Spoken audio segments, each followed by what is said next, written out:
नमस्कार मंडळी. तुम्ही बघू शकता की आज दिवाळीचा सण आहे.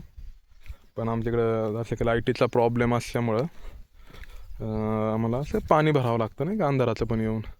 आत्ता बघितले तर थोडं वातावरण एकदम ढगाळ इथं. आणि आता 5 म्हणजे 6 वाजलेत, पावणे 6 किंवा 6 वाजून गेलेले आहे. आणि एकदम आई रानात इथं, आणि वाघाचं खूप हे आहे आमच्याकडं. इथं वाघ असतात नाही का, एकदम तुम्ही बघा, एकदम असं एकदम आई रानात आहे. हे डोंगर बिंगर सगळे खेटून आहे. आणि अशा परिस्थितीत पण आम्हाला पाणी भरायला यावं लागतं. आणि मी कसं, आता आम्ही पुण्याला असतो, पण तरी पण सुट्टीत जरी आलं ना तर आम्हाला असं काम करावं लागतं येऊन शेतीमध्ये.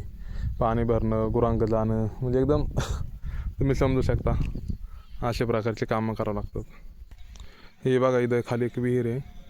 या विहिरीतून गाव तिकडं आमच्या खाली आहे, एकदम लाईट दिसत असते. आणि इकडं बघा असं डोंगर आहे. असं एकदम आई रानात आम्ही सध्याला आता आहे. आणि इथं मोर बिर असतात. इथं मोराचा पंख एक पडलेला आहे, हा बघू शकता, मोराचा पंख.